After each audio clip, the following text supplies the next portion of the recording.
The wind is sharp as it cuts through the dead forest, carrying the scent of rot and stone. You're not sure how you got here, only that every step forward feels like a mistake. The trees are black, twisted things, their gnarled roots creeping up through the frozen ground.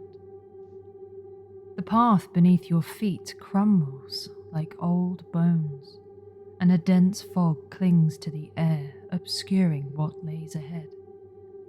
The silence is broken by a sound, a slow, deliberate scrape of something heavy dragging across the ground. You stop, listening, and the sound stops too. You take another step, and the dragging begins again, louder this time, closer. The fog shifts, parting like a veil, and there she stands, Hell. Her very presence sends a shiver through your bones. She's taller than you imagined, half alive, half a corpse. One side of her face is pale, but perfect in its cold beauty.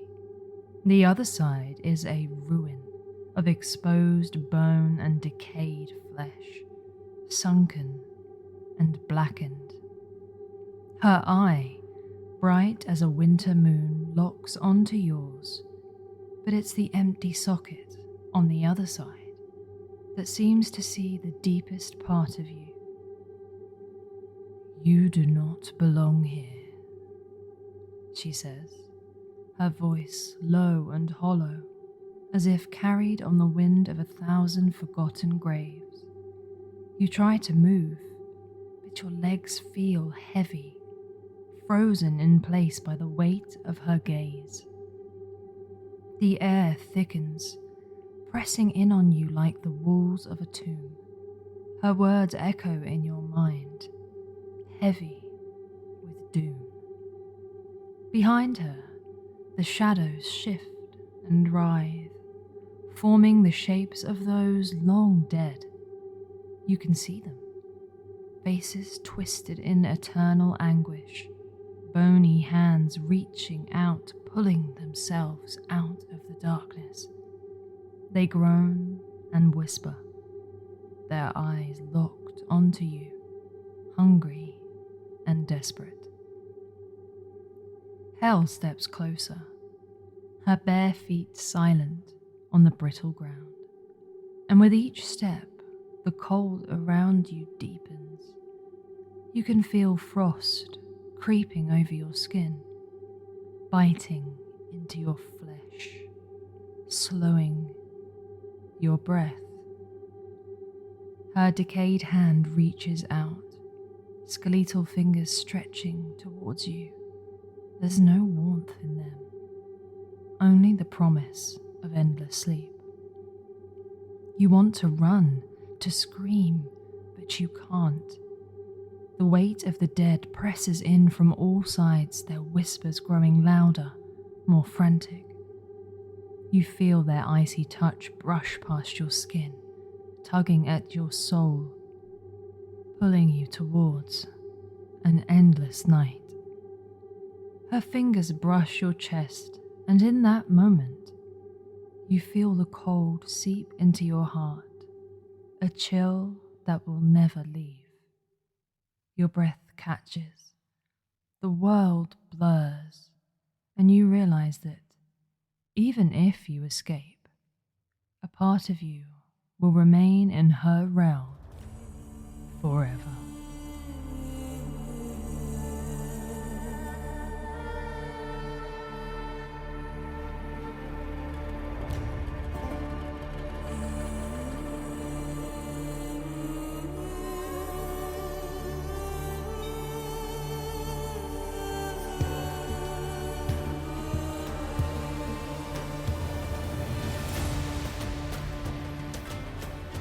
Hello and welcome back to Ladies of Lore, the the podcast where we explore the fascinating and complex world of women in mythology and folklore from all over the world.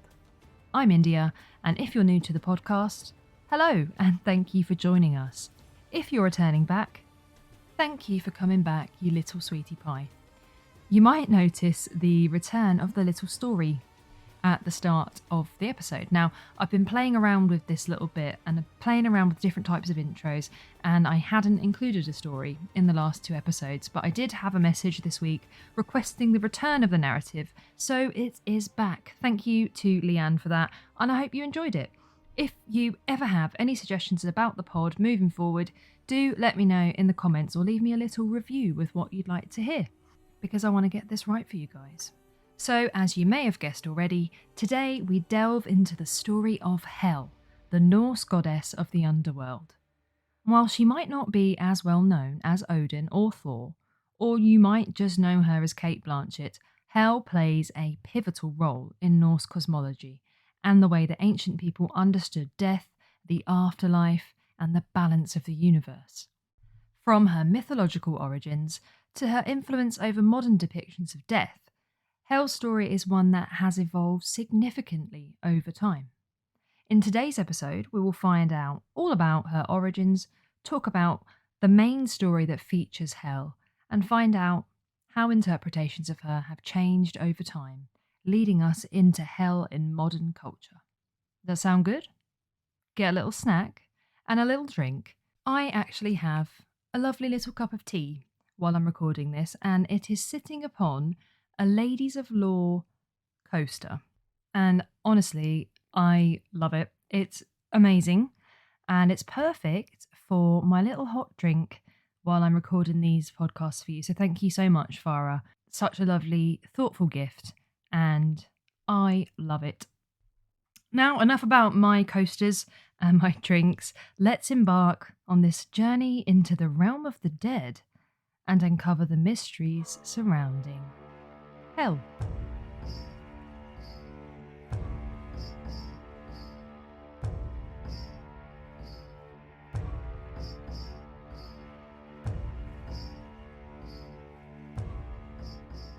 The name Hel with one L means hidden and refers to the dead who are either buried or cremated and whose souls are invisible to the living. And most scholars actually agree that Hel didn't really exist in pre-Christian Scandinavia, not in the way that we understand her. And so she's more or less a creation of the Icelandic mythographer Snorri Sturluson, and he preserved the Norse sagas. And Sturluson was a Christian, writing for a Christian audience. And so it's understood that he did alter certain aspects of the pagan tales to make them a little bit more acceptable to a Christian audience. And we've spoken about similar things before. Remember how the story of Medusa was altered when it was recontextualised by Romans? And this is a sort of a similar thing to that. And I'll come back to this in a little bit more detail later on in the episode. Hel's story begins with her unusual parentage. In Norse mythology, her father is Loki, the trickster god, and my second favourite of Taylor Swift's exes, Tom Hiddleston. Her mother is the giantess Angerboda, who lives in the land of Jotunheim, the realm of the giants. Their union produced 3 infamous children: Fenrir, the giant wolf destined to devour Odin during Ragnarok, the Midgard serpent whose coils encircle the earth and is Thor's number 1 nemesis, and Hel. According to chapter 24 of the Gylfaginning, when the gods heard that the offspring of such a monstrous union were being nourished in Jotunheim, Odin ordered them all brought to Asgard. He knew from a prophecy that these children would bring great misfortune to them all. And Odin decided that each of these children was so dangerous that they needed to be placed somewhere they could do the least harm. Fenrir was tricked into imprisonment alone on a deserted island, and the Midgard serpent was a little bit small at this point, and he was thrown into the waters surrounding Midgard, the world of men, where he grew to such a gigantic size that he could encircle the entire world and hold his own tail in his mouth. Hel, unlike her monstrous siblings, was given a realm to rule. Helheim, the underworld, and the lowest of the 9 realms of Norse cosmology, and also the resting place for the majority of the deceased. Odin sent her to this underworld to rule over those who died of sickness and old age and other causes unrelated to battle. And this was in contrast to the more honoured dead who were taken by the Valkyries to Valhalla, Odin's hall, or to Folkvangir, ruled by the goddess Freya. Helheim is not to be confused with the Christian concept of hell. In fact, they share very little in common, except for the fact that they're both underground. That's pretty much where the similarities stop. In Norse belief, Helheim was not a place of eternal torment, but rather just a cold, damp, shadowy underworld where those who did not die in battle would spend eternity. It was located at the base of the tree Yggdrasil, which is the tree that Odin hung himself on to learn the secrets of runes. Norse stories tell of a road that led from the roots of the tree to the entrance of Helheim, which was aptly named Hell Road. It's not a very creative name, but it does the job. Once in Helheim, the dead would live out an existence that essentially mirrored their life on Earth, but in a more muted or shadowy form. They would eat, drink, and sleep, but with none of the joys or passion of living. But it wasn't a terrible place by any means. You might have picked up in the little story at the start of this episode that Hel has a split appearance, with half of her body a living and youthful and beautiful young woman, but the other half decayed and corpse-like, symbolising her dominion over both life and death. This dual appearance reflects her role as a liminal figure, one who exists between the worlds of the living and the dead. It's duality bingo again.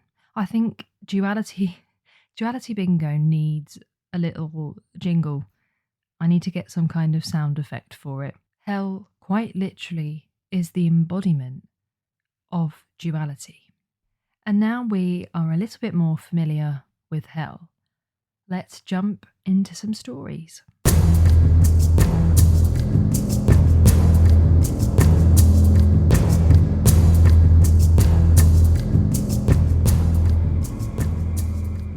Hel does not feature prominently in many of the major Norse myths, but her presence is vital in stories dealing with death and the afterlife, and one of the most important stories involving Hel is the tale of Baldur's death, and that's the tale that I'm going to tell you today. The story goes that Baldur, the most beloved god of light and beauty and son of Odin and Frigg, began to have these ominous dreams of his impending death and misfortune. Now Odin was keen to make sure that these dreams were just harmless dreams, so he disguised himself and rode into the underworld to consult a dead seeress. Now, do you remember how I described the underworld earlier? It's usually quite cold, dark, dank, bit musty. Well, when Odin rocked up, the halls of Helheim were quite the opposite of this, and instead they were decked out for a party, really. They were beautiful. There was decorations, there were grand tables, kind of looked like they were preparing for a massive feast or celebration. Odin asked the seeress what all of this was in aid of, and she told him that there was a guest of honour coming. She told him that they were waiting for Baldur to die, that he was finally meeting his doom and joining the world of the dead. And she was very excited about this. She was telling him all the details, all of the things that they had planned for the party. And halfway through, it started to dawn on her who she was talking to. And things probably got a little bit awkward. Odin returned to Asgard and told of what he had learned. Balder's mother, Frigg, wanted to do anything she could to prevent this from coming true. And so she decided to travel to every entity in the cosmos, living or not, and make them all swear an oath to do Balder no harm. And she felt pretty confident that this was going to work, because if every single thing, living or inanimate, had promised not to hurt Balder, how could he possibly die? But they needed to make sure that this was the case, so to test the theory, the gods made a new game whereby they put Balder in the middle and they grabbed the nearest things they could grab and they just threw it at him. So they threw rocks, they threw weapons, they shot arrows at him, and watched in astonishment as everything just bounced right off of him and caused him no harm. However, Loki, ever wily and disloyal, saw a chance to cause a little bit of chaos.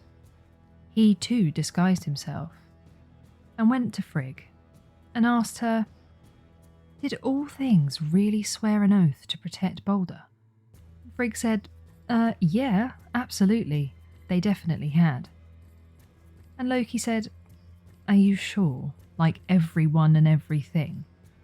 And Frigg said, yes, all except the mistletoe. And Loki said, but what? Why the mistletoe? Why have you asked everything else but not the mistletoe? Did you not think that you would probably need to be thorough with this? And Frigg said, look, I felt a bit silly asking the mistletoe. It's so small and just tiny and insignificant. What harm could it do? Loki immediately went and found the mistletoe, and he took it and he carved a spear out of it and went back to the gods, who were still throwing stuff at Balder.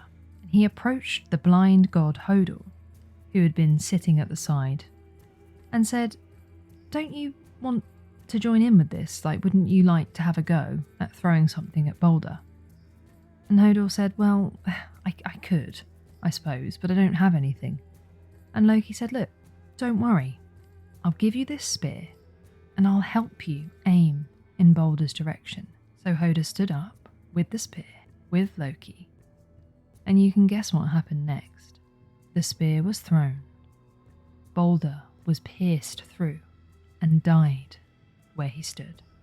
And this was doubly bad, because the death of Balder was not only a terribly sad event, but it also marked the beginning of Ragnarok, the downfall and death of everything in the cosmos.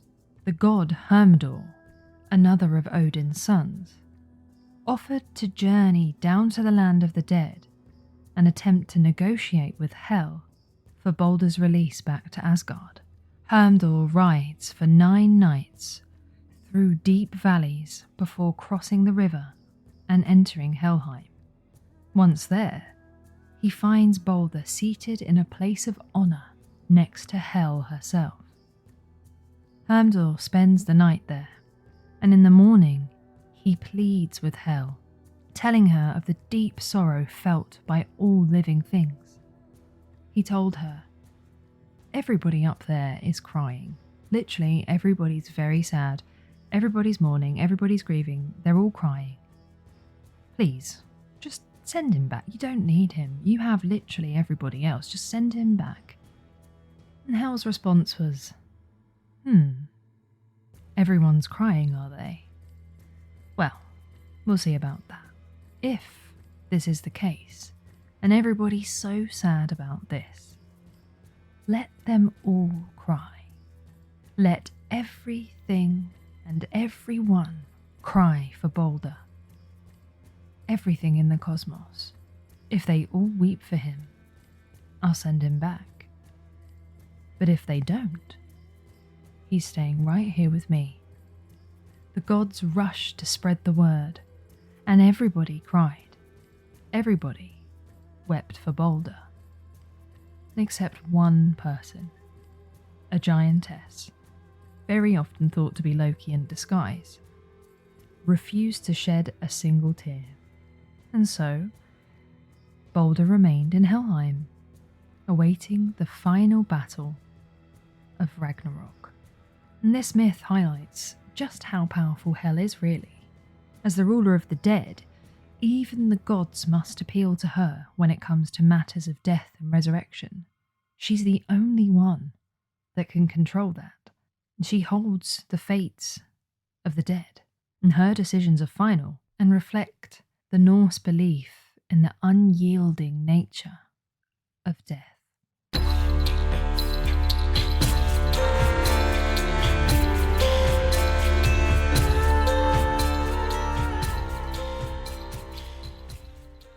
As with many figures from ancient mythology, and everyone that we've talked about so far in this podcast, Hel's image has been transformed over time.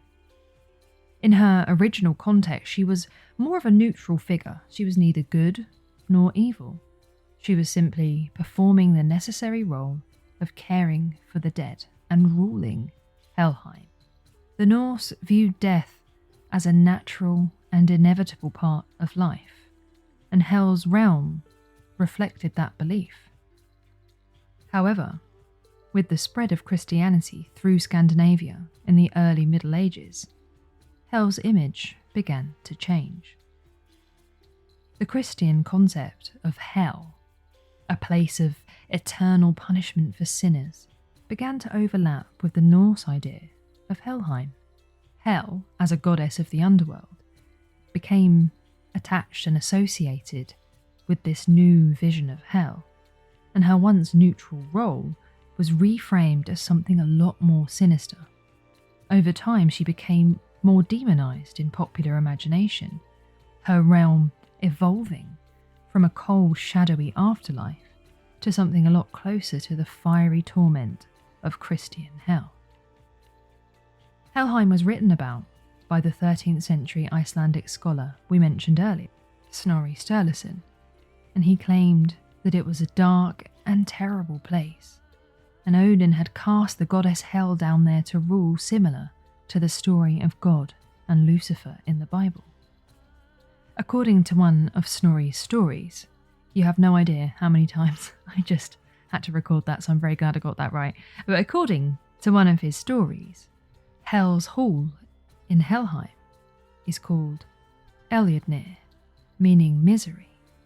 Inside her hall, she eats from a dish called hunger, with a knife called famine. These names suggest that no amount of food can satiate the dead. I'll read that bit for you, shall I? Because we love an extract on Ladies of Lore. So this is the extract from Sturluson's story. Hel he cast into Niflheim, and gave to her power over 9 worlds, to apportion all abodes among those that were sent to her, that is, men dead of sickness or old age. She has great possessions there. Her walls are exceeding high, and her gates great. Her hall is called Sleet Cold, her dish hunger. Famine is her knife, idler her thrall, sloven her maidservant, pit of stumbling her threshold, by which one enters, disease her bed, gleaming bale her bed hangings.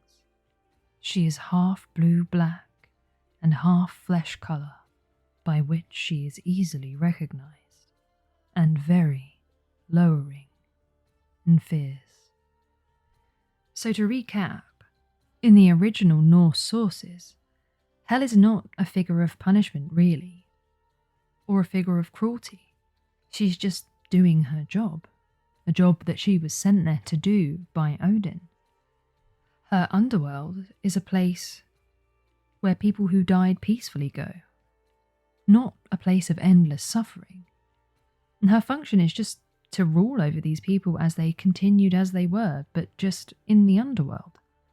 And the shift in portrayal of Helheim, and by extension Hell, reflects broader changes in how death and the afterlife were viewed as Christianity displaced older pagan traditions.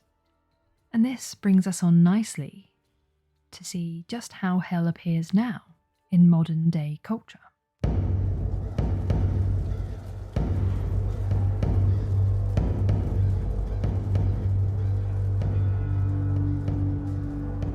Despite her ancient origins, Hell's influence endures even in modern culture. In recent years, Norse mythology has had somewhat of a resurgence, really, and as such, Hel has appeared in various forms of media. Perhaps most notably, and probably most well known, she's played a part in Marvel Comics and the Thor films, where she's portrayed as Hela, the goddess of death. Though there are significant differences between the mythological Hel and the Marvel counterpart. For instance, in Marvel, she's reimagined as the sister of Thor and Loki, rather than Loki's daughter. Her role as a powerful and feared ruler of the dead, however, remains consistent. She desires to control Asgard, and while again this is different to the original myth, some themes do still remain.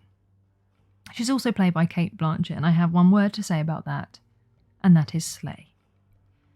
Hel is also featured in modern literature, including Magnus Chase and the Gods of Asgard series, where she appears as a threat to the main character, who's a demigod son of Frey.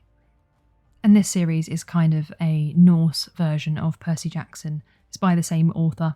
I've not read it, but I have read Percy Jackson and I loved it, so I will definitely get round. This is another one to add to the TBR. Maybe we should start a Ladies of Law book club at this point, because we've got a list. And Hel also pops up in Neil Gaiman's Norse Mythology, which if you haven't read, I would thoroughly recommend doing so, as it's a really easy entry-level way of learning all about Norse gods and goddesses. That's one I actually have read. It was on my TBR, and I actually read it, so well done me. Hel also appears in popular video games like God of War, where her realm of Helheim is one the player can explore. And she also pops up in probably one of the scariest games I've ever played, which was Hellblade: Senua's Sacrifice. And in that game, the protagonist journeys into Helheim as she tries to recover the soul of her dead lover. And these modern interpretations, while varying in their accuracy to the original myths, usually emphasise the more morbid and horrible aspects of both Hel and Helheim, and are reflective of modern culture's continued fascination, really, with death and the underworld, themes that Hel has come to embody, most likely from these Christian reinterpretations in the Middle Ages. As society continues to explore themes of mortality and afterlife, Hel serves as a reminder that death is not always something to be feared, but it's just part of the natural order.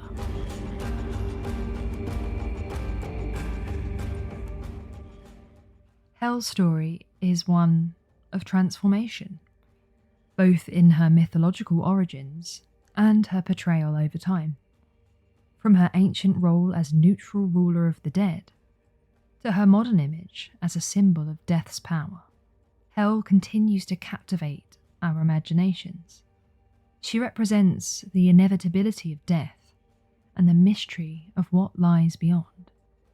Helheim, as a fundamental component of Norse cosmology, offers a profound perspective into how the ancient Norse perceived death and the afterlife.